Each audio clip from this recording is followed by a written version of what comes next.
Hello my quilting friends! My name is Leah Day and welcome back to the Friendship Quilt Along. Today I am quilting block number 4 on my long arm. This checkerboard tiles block is pretty complex and I'll admit I tried something out, I decided to shake it up halfway through and I've ended up with a pretty funky design. So let's jump on the long arm. I can't wait to show you what I've quilted. So here I am getting started on this block. And this is boxy spiral knots. You could also think of this as boxy loops because I'm keeping it really simple. You basically kind of work your way into a square shape and then just keep on going and occasionally have these shapes overlap. And I'm just kind of warming up here, seeing how much space I have to quilt in, and then also working my way down slowly into the block. And notice that I'm working my way around in roughly a row. So I'm going to work over here from left to right. And then once I reach the other end, then I'll start working from right to left. Now I want to avoid stitching in the ditch because I don't think that that would look good. I really want this design to be up on top of the fabric, not sinking down into it. And notice that I'm also trying to keep my lines roughly on either straight or vertical or horizontal. I'm trying not to do too many diagonals or have my lines end up curving. Now, I kind of ended up making this a little bit more complicated than I wanted to. So at any point in time when you're like, that's just kind of getting too dense right there, then see how I just stitched straight off into the edge of the block. This area is going to get cut off before we make our quilt, before we turn it into a quilt. So I feel like I can always stitch off and then sneak back into the block like this, do a little bit of overlapping, but really overall, I want this to stay much more open. So I have to really think about that and be conscious of it. Maybe make my shapes just a little bit bigger and not have them overlap quite so much. That's the thing. It's a-okay to have some shapes that just stand on their own like this and they don't have any overlap at all. So here we go. I'm going to come up now. And don't worry about it if you have wiggles and wobbles and blips. That's okay. This is a pretty complex block. We've got lots of different lines of piecing. We've got very, very kind of it's just an intense looking block. And so the quilting is really covering the surface. That's the idea, is to cover the surface, make it look consistent, get it nice and secured, but we're not really paying attention to the piecing. Because if you wandered in here and did a lot of intense quilting, that would make the block pretty dense and intense all on its own. You know, it would definitely add a lot more stitching to the surface, and that would probably result in a block that's not going to be very comfortable to sleep under. Okay, there we go. We've got the first row stitched, and I can definitely see I started out a lot more dense over on the far side, but that's okay. I can kind of make up for it and open things up a little bit on here. And then again, you know, also I'm not too worried about it if it's not 100% perfectly consistent. That's okay. I don't think anyone's going to take a ruler to my quilt because it's a bed quilt and check how consistently those lines are spaced apart. So that's not really something I'm really worried about. Okay, so now what I'm doing is stitching another row, and you can see I am kind of interlocking this with the first row, and I also have pretty much the edge of my frame. I can stitch down to about right here, and that's the limit. I really can't stitch past that point. So I really only have this little pocket of space to work in, and I'm visually, you know, I could mark this if I wanted to. And that would certainly help to keep that in my mind, you know, where my limit is on this frame.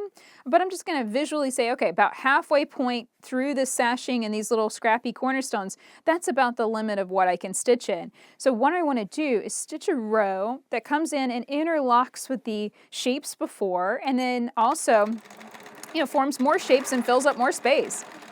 So here I go. And don't worry if sometimes you end up with something, you know, like here, like that little weird right angle. I'm not worried about that. I think that actually looks kind of cool. I'll come back and loop around. And then now I'll come up And maybe I'll sneak into that pocket again and loop up this way. Yeah, this is a design that I think really allows you to hide mistakes. You just see that nice boxy, it's kind of a curvy boxy texture. It's not really, you don't have to worry about it being absolutely perfectly straight. You can see all of my curves here in the corners. That's a-okay. And you can also occasionally go into a design I call teeth, and that's just back and forth, straight lines. Fill up a little space like that. That's a-okay. And occasionally you can come down and cross over. But watch out, you don't want that to get too dense. It's real easy when you do stuff like that to just start to shrink down that scale. Scale is the distance between your lines of stitching. And roughly right now I'd say this is quilted on a 1/2 inch scale. And that's really where I'm wanting to keep it. I want to have at least a 1/2 inch between these lines of quilting, preferably more, since most of the blocks have been quilted a little bit more openly so far. And this is the thing, these blocks are going to end up more or less in the center of the quilt, so it's okay if some of the blocks in the center are ever so slightly denser quilted, because that's not going to be right next to you when you're laying under the quilt. So think about all of those things. It's really funny how where the block is positioned, can have an effect, and then how you like the quilting design to look too. If you like this a little bit better and then you just naturally start boxing it up, adding more and more lines of quilting, that's all right. Let yourself do it the way that you feel like is the right way, and then see how that's going to feel in the finished quilt. The best thing, I think, more than anything else, is just getting more experience, whether it's home machine quilting, long arm quilting. The more quilts you quilt, the better you're going to get. You're going to understand it, and you're going to get the feel for what kind of quilt you like to use in your home and on your bed too. So I'm going to finish this off with one more little box right here. I think that looks cool. Stitch off, and then now I'll advance the block through the long arm. So there we go. I rolled this up just a bit, and now I'm going to get back on track. And one thing I just thought of, this is kind of a crazy idea, but what if I stitch another row of this boxy spiral knot design, and then I totally switch designs for the next row? Like, what if I switch to just straight lines going in one direction, maybe vertically or horizontally, and just switch designs halfway through the block? What would that look like? This is the thing I think is really fun to do, and I really encourage you to do this. If you're ever feeling bored in a quilt, like you lost the passion for it, you're bored, you don't like it, you don't like your quilting design, you don't like how it's going, you're dreading getting on the machine to work on it, that to me says that you really need to shake things up and try something new on it. And also give yourself permission to radically change it. So I'm going to finish up this row, and then we're going to radically change this design and try something totally different. And so this is basically going to be like, what happens at the halfway point when you decide you can't stand it anymore and you really want something different. And this is giving yourself permission to say it's okay and to make a change. So here we go. So I reached this point, and you know what? I like the idea of finishing this row with just some straight lines going this way. I think this is going to be really cool. And I've got my slice ruler here, and I just happen to be lined up with the seam line. That was a happy accident. So here we go. I'm just going to match up with that and stitch a straight line all the way down. Now, if you have channel locks on your long arm, because this ruler is just a little bit challenging to maneuver right there, right behind the back rail of my machine. Instead, I can just click on my channel locks and use that to guide my machine all the way down. That works too. Okay, now I'm going to lift up on my channel locks, and I'm going to stitch down, and let's eyeball about a little bit more than a 1/2 inch. This is not something I want it to be absolutely perfect. There we go, and now I'm going to stitch back across. Just see how this looks. Now we might need to stitch a little closer together just so that that looks, maybe I'll just do it random. This time I'm not going to use my channel locks. I'm just going to gently guide the machine, and I'm going to let it be as random as my boxy spiral knots. I think that looks cool. Now a little bit wider spacing for the next one. So you're getting that texture. You can see that it's a different design that's come in. And I think that looks really neat.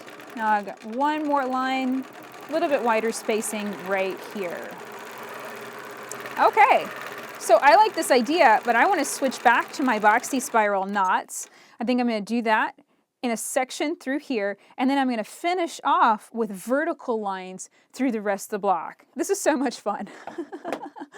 So I filled in that whole area with a pocket of boxy spiral knots, and then now I'm working my way through vertical lines, and I can only stitch these about 7 inches long or so, and they were getting a little bit wiggly wobbly. So I'm going to grab my ruler again, stitch over here, right up against that ruler, and now use that as a guide.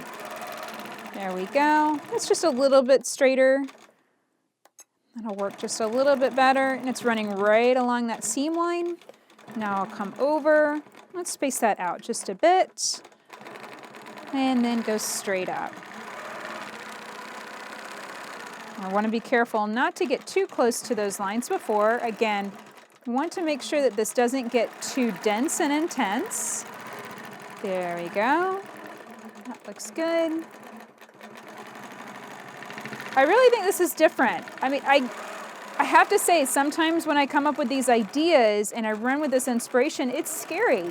You know, I'm afraid I'm gonna mess up my block, and this was the block that I already messed up a little bit because I fussed a little bit and had some fighting here in the corners. So my piecing for this block wasn't very good. It wasn't perfect, and it's really scary to show this to you guys and to come up with these crazy ideas where I'm not sure if it's going to look any good, you know? But I really like this. I think it's funky, it's different, and I hope that this has given you permission. If you have a quilt that is just not working out quite right, you don't like it, it's bogging you down, then you have permission at any point in time to change up the design. Here I'm switching right back to more boxy spiral knots, and I'm going to go back into that here for a little while. And this is the thing. The only person that you need to impress is yourself. You know, you don't need to worry what anyone else thinks, and there's no right or wrong way. All the quilting design does is secure the 3 layers of your quilt together. That's the purpose of it. Now, adding decoration, making it look pretty, you know, that's kind of the icing on the cake. So, you know, if you like the look of it and you're having a good time, that's really the whole point. And to me, doing something really weird and random like this, well, it's a fun challenge. And I certainly feel like I learned something here. I experimented and tried something new that if you had told me on paper, you know, this is what, you know, a fun idea, I probably would have been like, no, that's going to be awful. So even I can be judgmental of, you know, crazy ideas like this. But honestly, once I got it here on the block, I really like this. I think it's going to be a lot of fun. Now I'm just stitching down the edges, and I'm going to advance the quilt and probably finish up this bottom row with a little bit more of that boxy spiral knot design. So that's it for this video. I hope you learned a lot and you've been inspired to give something weird and a little different a try. I found that when I was quilting the boxy spiral knots, I tended to get denser and bring my lines closer together. And I like the design, certainly over the surface. I thought it really fit with the boxy, blocky nature of this checkerboard border. But I kind of got bored halfway through it and decided to throw in the straight lines. And I think it looks that much cooler because I threw in something so different. I think that it's good to give yourself permission to shake it up. If you have another project, it's just been bogging you down, you don't like it, you're bored with it, give yourself permission to shake it up and do something totally different. It's okay. And the only person you need to impress is yourself. And if you finish it at the end of it and you still hate it, well, you know what? Donate it to charity. Chalk it up as a learning experience and move on to something you like a lot better. So I hope that you took something fun from this and it's inspired you to jump on your machine and try a new idea with quilting. So that's it for this video. You can find the block pattern for the checkerboard tiles block at leahday.com/friendship. You can join in the fun of this quilt along anytime because all of the videos and tutorials I'm sharing will be online forever. So even if you're getting started late, don't worry. You can catch up and work at your own pace. You can also check out the Grace Unique 14 Plus or 15R. It's basically the same name, just same machine, different names, and the continuum frame that I am quilting on at leahday.com/grace. I'm a dealer for Grace Company, and I absolutely love this frame and machine setup. It's allowed me to make amazing quilts, stitch them out quickly, get them done so I can enjoy using them on my bed. So I hope that you'll come and check that out at leahday.com/grace. Until next time, let's go quilt.